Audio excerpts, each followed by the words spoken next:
Good morning વિદ્યાર્થી મિત્રો, ગયા લેક્ચરની અંદર આપણે ઉદ્વિકાસ જે છે એનો ટૂંકો અહેવાલ ભણ્યા. બ્રહ્માંડની ઉત્પત્તિથી લઈને પૃથ્વીની ઉત્પત્તિ, એમાં જીવની ઉત્પત્તિ, એમાં કોષનો ઉદ્ભવ, ત્યાંથી મત્સ્ય, ઉભયજીવી, સરીસૃપ કયા કયા સમયગાળા દરમિયાન આવ્યા, તે બધું આપણે ઉદ્વિકાસ જે છે એના સંક્ષિપ્ત અહેવાલની અંદર ભણી ગયા. હવે બુકની અંદર આપણને બે ચાર્ટ આપેલા છે. એક વનસ્પતિમાં ઉદ્વિકાસ સમજાવે છે અને એક પ્રાણીઓની અંદર સરીસૃપમાં થયેલો ઉદ્વિકાસ સમજાવે છે. પણ આ બંને ચાર્ટની કોઈ પણ પ્રકારની સમજૂતી જે છે તે આપણને બુકની અંદર આપેલી નથી. તો આ બંને ચાર્ટ જે છે એને આપણે આજે સમજવાના છે.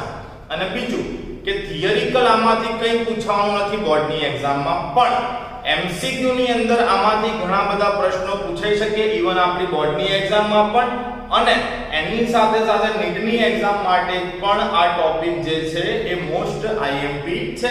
તો જોઈએ વિદ્યાર્થી મિત્રો, પૃથ્વી જે છે એની ઉત્પત્તિ થઈ, ત્યારબાદ પૃથ્વી પર જીવની ઉત્પત્તિ થઈ. હવે જીવની ઉત્પત્તિ થયા પછી અત્યાર સુધીના સમયગાળાને, પૃથ્વી પર જીવની ઉત્પત્તિથી લઈને અત્યારનો સમયગાળો જે છે એને ચાર અલગ અલગ એરા એટલે કે ચાર અલગ અલગ સમયગાળામાં વિભાજિત કરવામાં આવ્યો છે. તો સૌથી પહેલા આપણે આ ચાર એરા એટલે કે ચાર જે સમયગાળા છે એને જોઈએ. તો આધુનિક થી આપણે જો આગળ વધીએ તો સૌથી આધુનિક સમયગાળો જે છે, સૌથી આધુનિક સમયગાળો જે છે એને સિનોઝોઇક તરીકે ઓળખવામાં આવે છે. સૌથી આધુનિક સમયગાળો જે છે, આધુનિક એરા, એને કહેવાય સિનોઝોઇક. સિનોઝોઇક પહેલા જે સમયગાળો હતો, સિનોઝોઇક પહેલાનો સમયગાળો, એને મિસોઝોઇક તરીકે ઓળખવામાં આવે છે. મિસોઝોઇક પહેલાનો સમયગાળો છે એને પેલિયોઝોઇક તરીકે ઓળખવામાં આવે છે.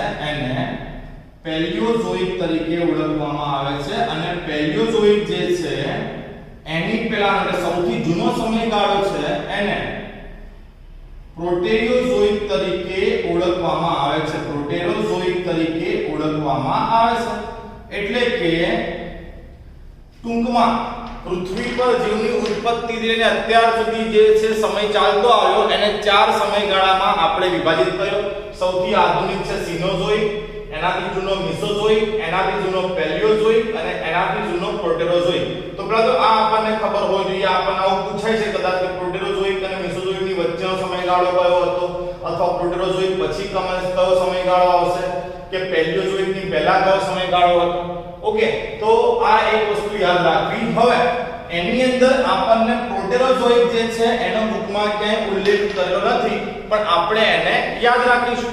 બાકી બુકની અંદર આપણને પેલિયોઝોઇક સમયગાળો આપેલો છે. હવે આ જે પેલિયોઝોઇક સમયગાળો છે એને અલગ અલગ એવા 6 તબક્કામાં વિભાજિત કરવામાં આવે છે. પેલિયોઝોઇક સમયગાળો જે છે એને અલગ અલગ એવા 6 તબક્કાની અંદર આપણે વિભાજિત કરીએ છીએ. તો આ 6 તબક્કા જે છે, આ 6 તબક્કાના આપણે નામ યાદ રાખવાના છે. તો જુઓ, શોર્ટ ફોર્મ તમને કરાવડાવું ઈઝીલી યાદ છે. કોઝ, કોઝ મતલબ COS, cause DCP, cause DCP. એના પછી જે મિસોઝોઇક છે, આ મિસોઝોઇક સમયગાળો જે છે એને 3 ભાગમાં વહેંચવામાં આવે. તો જુઓ, cause COS, cause DCP, DCP નું નામ છે તેજસ, તેજસમાં T પહેલો, પછી ઓકે અહીંયા બ્લેક પેન લઈ લઈએ. ઓકે, જો તેજસ, ડીસીપી તેજસ, તેજસમાં અહીંયા T લખીશું, તેજસ, T J અને S ની જગ્યા પર ખાલી આપણે C લખીશું. તો આ એકદમ તમને ઈઝીલી યાદ રહી જાય એ રીતે લખીએ. જુઓ, આના આધારે સમજીએ કે જે પેલિયોઝોઇક સમયગાળો છે એ પેલિયોઝોઇક સમયગાળાને 6 ભાગમાં વહેંચવામાં આવે છે. એમાં સૌથી પહેલું જે છે, આ સૌથી પહેલા સમયગાળાને કેમ્બ્રિયન સમયગાળો, પેલિયોઝોઇક માં સૌથી જૂનો સમયગાળો હતો કેમ્બ્રિયન. ઓકે, હવે કેમ્બ્રિયન સમયગાળો જેમ જેમ આગળ વધ્યો, કેમ્બ્રિયન પછી બીજો સમયગાળો આવ્યો ઓર્ડોવિશિયન. કેમ્બ્રિયન પછી બીજો સમયગાળો આવ્યો ઓર્ડોવિશિયન. ઓર્ડોવિશિયન માંથી આગળ વધ્યા એટલે અવસ્થા આવી સિલ્યુરિયન. ફરીથી કેમ્બ્રિયન, ત્યાંથી ઓર્ડોવિશિયન અને ત્યાંથી સિલ્યુરિયન. સિલ્યુરિયન જે છે એના પછી અવસ્થા આવી ડેવોનિયન. ઓકે, ડેવોનિયન પછીનો જે સી છે ડીસીપી માં ડી પછી સી, આ સી બતાવે છે કાર્બેનિફેરસ. કાર્બેનિફેરસ અને કાર્બેનિફેરસ જે છે એના પછી છેલ્લો સમયગાળો છે એ છેલ્લો સમયગાળો દર્શાવે છે પર્મિયન સમયગાળો. મતલબ કે આ જે પેલિયોઝોઇક સમયગાળો છે, આ પેલિયોઝોઇક પોતે 6 ભાગમાં વિભાજિત થયો છે: કેમ્બ્રિયન, ઓર્ડોવિશિયન, સિલ્યુરિયન, ડિવોનિયન, કાર્બેનિફેરસ અને પર્મિયન. ઓકે, આ 6 સમયગાળામાં બુકની અંદર આ જે પહેલા બે છે કાર્બેનિફેરસ અને ઓર્ડોવિશિયન, આ બુકના ચાર્ટમાં આપણને આપેલા નથી, પણ આપણે આ નામ યાદ રાખીશું. બુકની અંદર તમને સિલ્યુરિયન થી આપ્યું છે, પણ આપણે એ યાદ રાખો પેલિયોઝોઇક માં સિલ્યુરિયન પહેલા ઓર્ડોવિશિયન થી હતું ને એની પહેલા કેમ્બ્રિયન પણ હતું. આપણી માહિતી માટે આપણે યાદ રાખીશું. કદાચ નીટની અંદર આમાંથી એમસીક્યુ પૂછાઈ પણ શકે. તો ત્યાર પછી જે મિસોઝોઇક સમયગાળો શરૂ થયો, આ સરીસૃપોનો સમયગાળો હતો, જેને બી આપણે 3 ભાગમાં વહેંચ્યો છે. એ 3 ભાગ કયા છે? તો T for ટ્રાયાસિક, T for ટ્રાયાસિક, J for Jurassic અને C for ક્રિટેશિયસ. ચલો, ટ્રાયાસિક, જુરાસિક અને ક્રિટેશિયસ. પછી સૌથી આધુનિક સમયગાળો આવ્યો કયો? સિનોઝોઇક સમયગાળો. હવે આ જે સિનોઝોઇક સમયગાળો છે, આ સિનોઝોઇક સમયગાળાને પણ આપણે બે ભાગમાં વહેંચ્યો. સિનોઝોઇક સમયગાળાને પણ આપણે બે ભાગમાં વર્ગીકૃત કર્યો. એ બે ભાગ કયા? તો એક છે ટર્શરી. પહેલો જે સમયગાળો એને આપણે કહી દઈશું ટર્શરી. ટર્શરી. અને બીજો જે છે ક્યુ ઉપરથી આવશે એને આપણે કહીશું ક્વાટેનરી. ટર્શરી અને ક્વાટેનરી. બુકમાં અહીંયા તમને તૃતીયક શબ્દ આપેલો છે ગુજરાતીમાં અને અહીંયા ચતુર્થક. આ સૌથી વિકસિત અવસ્થા સમયગાળામાં સૌથી વિકસિત સમયગાળો છે. તો આને આપણે કઈ રીતે યાદ રાખીએ કે માન લો કે કોઈ એવી મતલબ આ ક્રમ કઈ રીતે યાદ રાખીશું? તો માન લો કે એવી કોઈ ઘટના ઘટી કે જેનો ઉકેલ મળતો નતો, પણ પછી એ ઘટનાનો ઉકેલ જે છે એ ડીસીપી તેજસ લઈ આવ્યા. તો ઘટના કોના કારણે ઉકેલાઈ? તો ઘટના ઉકેલાઈ બીકોઝ ઓફ, બીકોઝ માંથી આપણે COS લીધું, બીકોઝ ઓફ ડીસીપી તેજસ. તેજસમાં આપણે S ની જગ્યા પર C લઈ લેવાનું. માટે આ ડીસીપી તેજસને આપણે થેન્ક યુ કહેવું પડે, એટલે TQ લાસ્ટમાં થેન્ક યુ શોર્ટ ફોર્મમાં મેસેજ લખવાનું આપણે આવી દે એવી રીતે. બરાબર? તો જો કઈ રીતે ક્રમ યાદ રહે?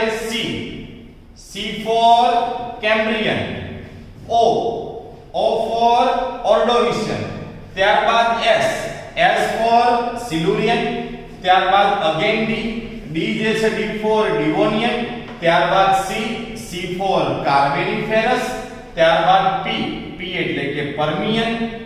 તો આ 6 તબક્કા જે છે એ કોના પતી ગયા? પેલિયોઝોઇકના.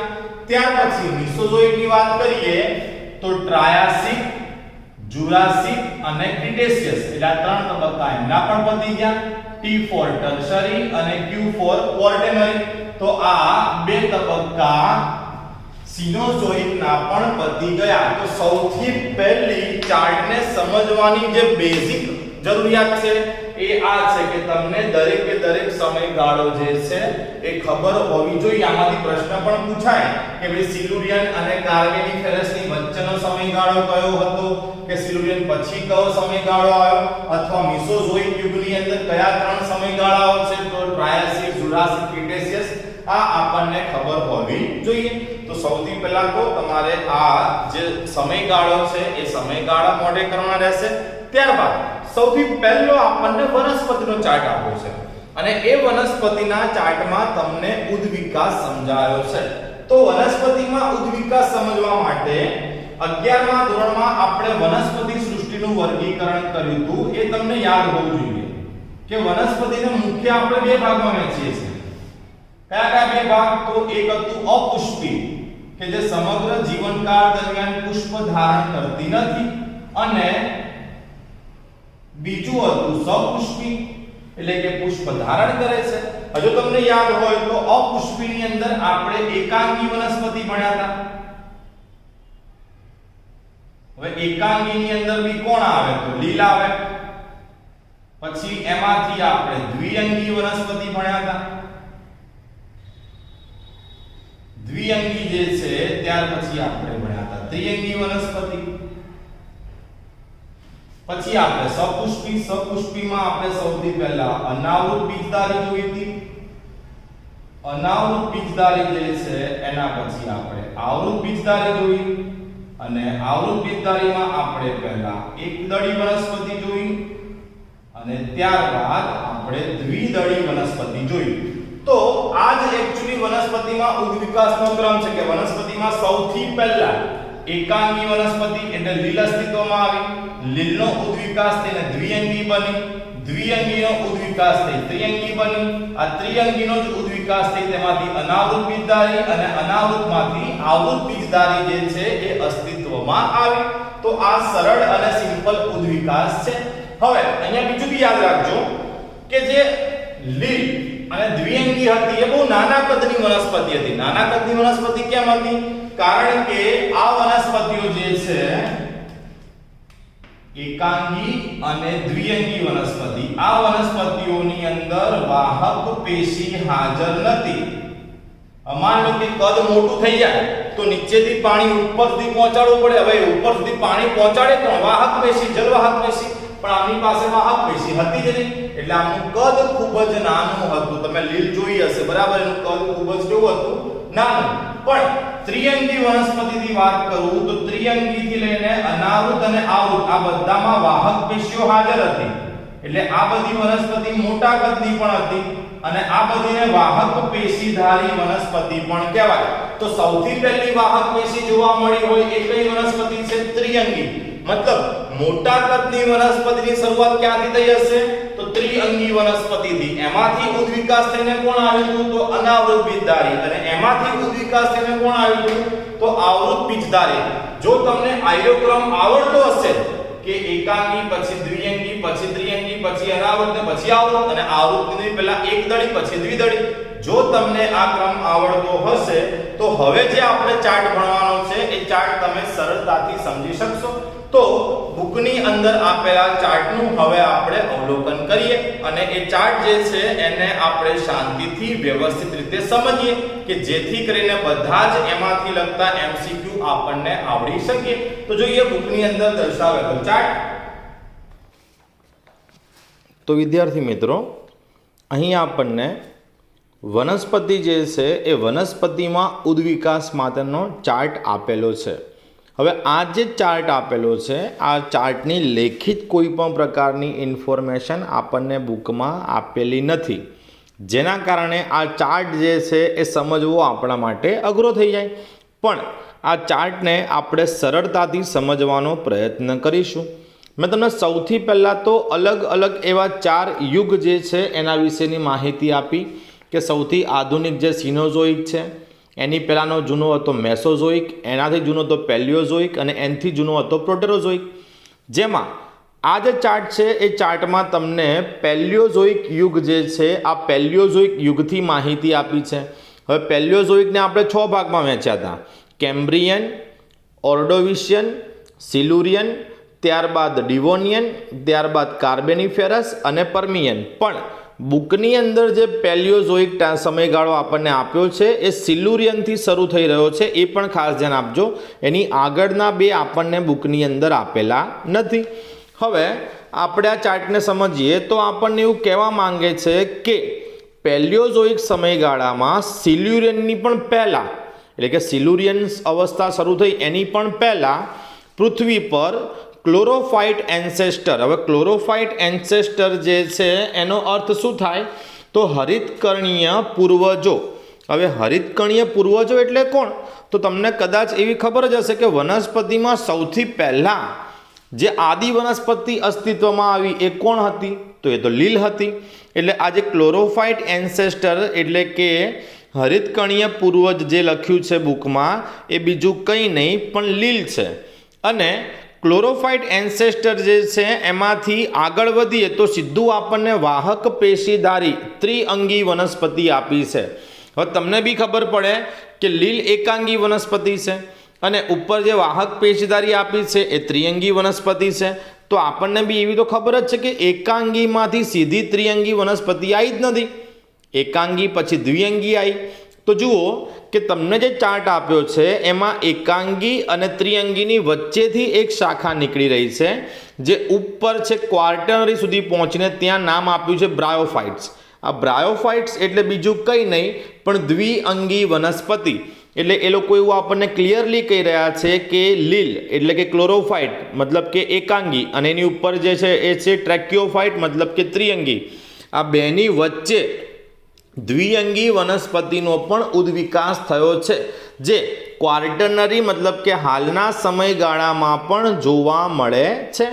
ત્યારબાદ ત્રિઅંગી વનસ્પતિ જે છે એનાથી ઉપર જઈએ એટલે કે ટ્રાઇક્યોફાઇટ એન્સેસ્ટર જે આપ્યા છે એનાથી ઉપર તમને રાનિયા ટાઈપ પ્લાન્ટ્સ આપેલા છે અને રાનિયાની ઉપર તમને આપેલું છે રાનિયાની ઉપર તમને આપ્યું છે સાયક્લોફાઇટોન. રાનિયા જે છે એની ઉપર તમને આપ્યું છે સાયક્લોફાઇટોન. તો જુઓ અહીંયા ત્રિઅંગી અને રાનિયાની વચ્ચેથી પણ એક શાખા નીકળી રહી છે. ત્રિઅંગી અને રાનિયાની વચ્ચે પણ એક શાખા છે જેની અંદર જોસ્ટેરોફાઇલમ અવસ્થા આપણને આપી છે. તો આ જોસ્ટેરોફાઇલમ જે છે એ પણ વાહક પેશીધારી ત્રિઅંગી વનસ્પતિ જ હતી. ફરીથી આજે ત્રિઅંગી અને રાનિયાની વચ્ચેથી એક બ્રાન્ચ નીકળી રહી છે જોસ્ટેરોફાઇલમ. તો આ જોસ્ટેરોફાઇલમ પણ ત્રિઅંગી વાહક પેશીધારી વનસ્પતિ હતી.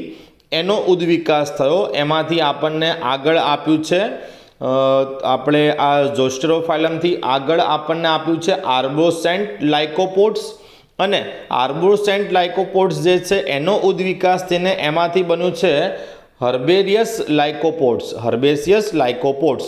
તો આ બી એક આપણે યાદ રાખીશું કે ભાઈ ત્રિઅંગી અને રાનિયાની વચ્ચે જોસ્ટેરોફાઇલમ અવસ્થા એક આવેલી છે. પણ આ ચાર્ટમાં જે મોસ્ટ આઈએમપી છે એ સૌથી મોસ્ટ આઈએમપી છે સાયક્લોફાઇટોન. સાયક્લોફાઇટોન જે છે એ ઘણી બધી વનસ્પતિના પૂર્વજ છે. જેમ કે જુઓ સાયક્લોફાઇટમમાંથી એક બ્રાન્ચ આગળ વધી રહી છે અને બનાવી રહી છે સ્ફિનોપ્સીડ. આ સ્ફિનોપ્સીડ જે છે એ પણ ત્રિઅંગી વનસ્પતિ જ છે. ત્યારબાદ આ જ સાયક્લોફાઇટોન જે છે એની બીજી બ્રાન્ચમાં તમને ત્રિઅંગી એટલે કે ફર્ન્સ આપ્યું છે. આ ફર્ન્સ જે છે હંસરાજ એ પણ એક પ્રકારના વિકસિત ત્રિઅંગી સજીવો જ છે એટલે કે વનસ્પતિ જ છે. ત્યારબાદ આ જ સાયક્લોફાઇટોનમાંથી ત્રીજી એક શાખા તમને આપી છે કે જે તમને ઝિંકોસ બતાવી રહી છે. આ ઝિંકોસ જે છે એ ખૂબ આદિ અનાવૃત બીજધારી મતલબ કે અનાવૃત બીજધારીના પણ બહુ જૂના પૂર્વજો છે કે જેને આપણે ઝિંકોસ તરીકે ઓળખીએ છીએ.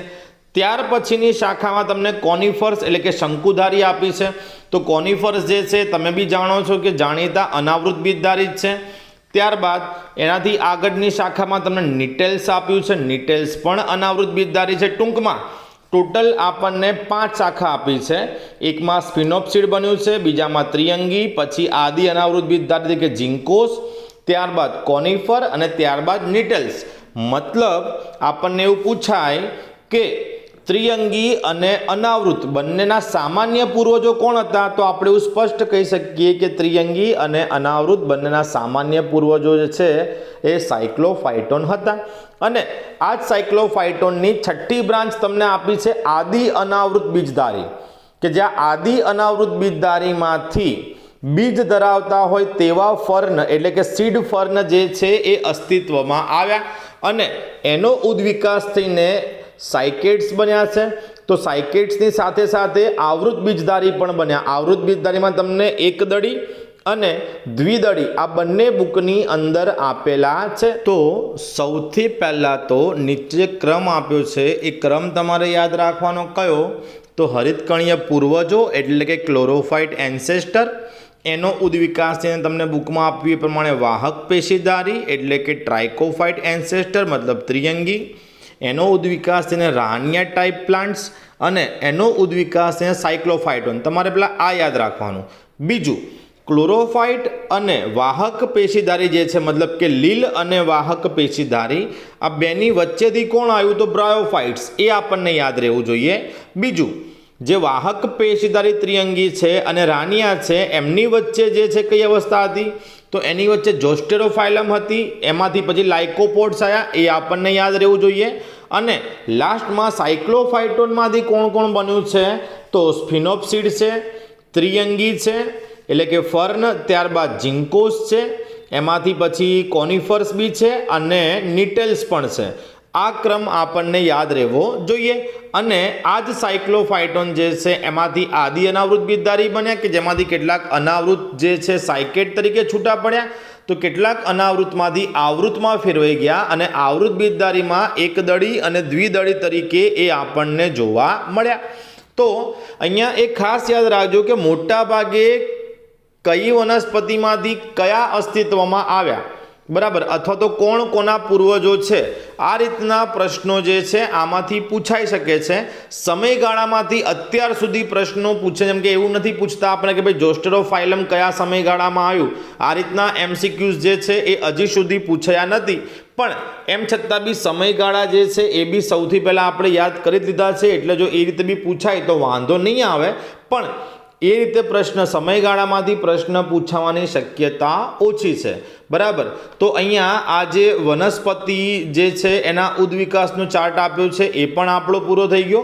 ઉદ્વિકાસનો ચાર્ટ ખાસ કરજો, થિયરીમાં ક્યાંય આમાંથી કોઈ પ્રશ્ન નહીં આવે, પણ એમસીક્યુની અંદર પ્રશ્ન પૂછાવાની શક્યતાઓ ખૂબ વધારે છે અને એમાં બી નીટની અંદર આમાંથી પ્રશ્ન પૂછવાની શક્યતાઓ વધારે છે। તો આ વનસ્પતિ વર્ગીકરણ જે છે એનો ચાર્ટ પૂરો થયો। હવે આપણે નેક્સ્ટ ચાર્ટ જે છે તેનો અભ્યાસ કરીશું। તો વિદ્યાર્થી મિત્રો, અહીં બુકની અંદર તમને સરીસૃપમાં ઉદ્વિકાસ કઈ રીતે થયો એ અંગેનો એક ચાર્ટ જે છે તે દર્શાવેલો છે। હવે આપણને આ ચાર્ટ આપેલો છે પણ આ ચાર્ટની થિયરિકલ કોઈ પણ પ્રકારની માહિતી આપણને બુકમાં આપી નથી, પણ આ ચાર્ટમાંથી ઘણા બધા પ્રકારના એમસીક્યુ આપણને પરીક્ષામાં પૂછાઈ શકે।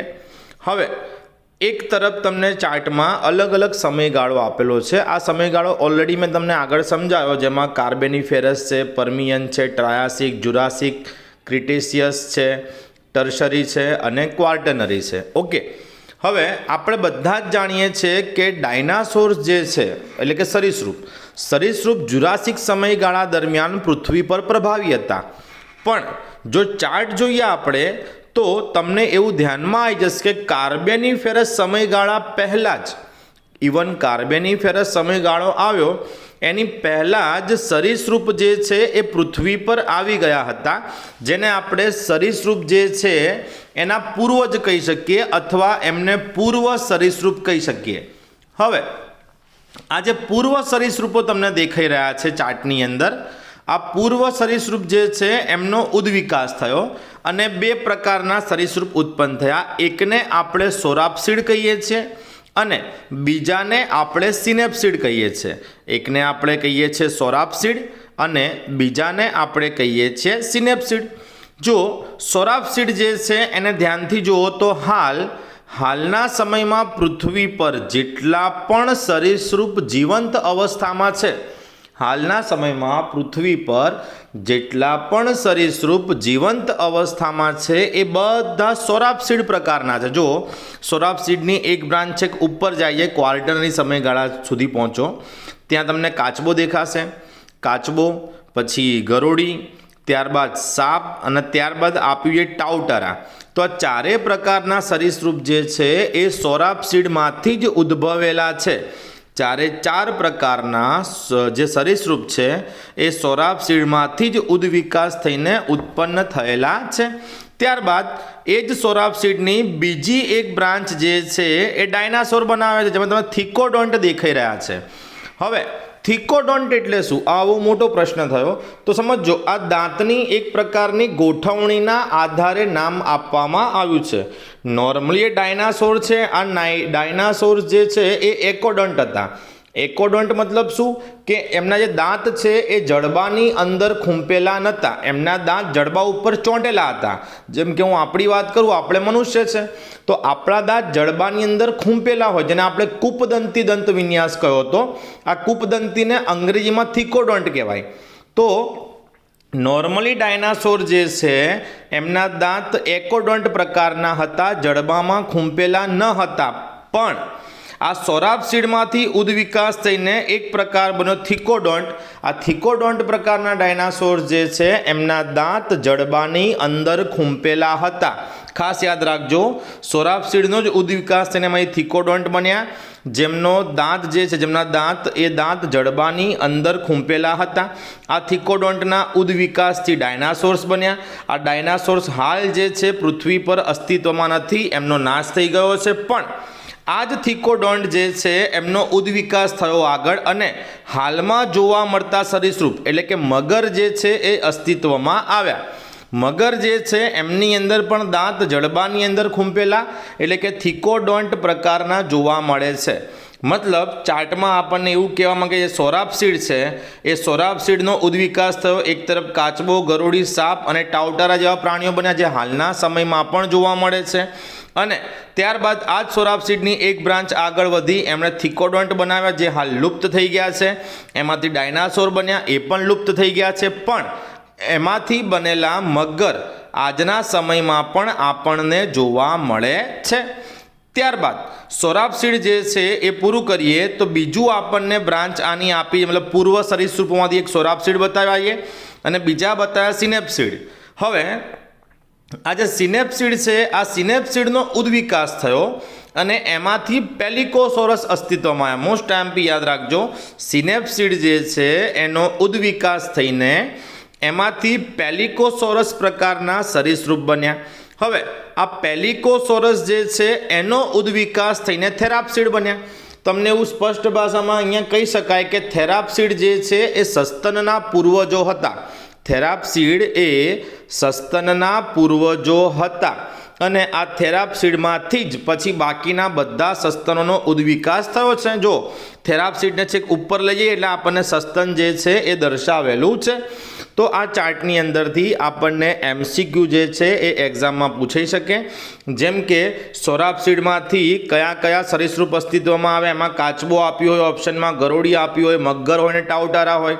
તો આપણને ખબર પડી હોય કે આમાંથી કાચબો, ગરોળી જે છે, ટાઉટારા છે, સાપ છે, આ બધા સોરાબસીડમાંથી અસ્તિત્વમાં આવ્યા છે. પણ મગર જે છે એ મગર સોરાબસીડ જે છે એમાંથી નહીં, પણ થિકોડોન્ટ જે છે એમાંથી અસ્તિત્વમાં આવેલા છે. તો આ પ્રકારના MCQ આપણને પરીક્ષાની અંદર પૂછાઈ શકે. આપણને એમ પૂછાય કે સિનેપ્સીડ અને થેરાપ્સીડ વચ્ચેની અવસ્થા જણાવો, તો સિનેપ્સીડ અને થેરાપ્સીડ વચ્ચે પેલિકોસોરસ આવે એ આપણને ખબર હોવું જોઈએ. એટલે કે આ પ્રકારના પ્રશ્નો ચાર્ટમાંથી આપણને પરીક્ષામાં પૂછાઈ શકે.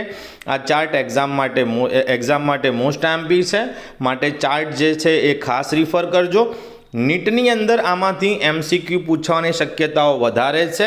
તો આની સાથે આ ચાર્ટને એકવાર શાંતિથી જોઈ લેવો, સમજી લેવો. જો કદાચ તમને કંઈ ખબર ન પડે તો તમે કમેન્ટ બોક્સની અંદર તમારા જે પણ ડિફિકલ્ટીઝ હોય એ તમે કમેન્ટ બોક્સની અંદર કમેન્ટ કરી શકો છો.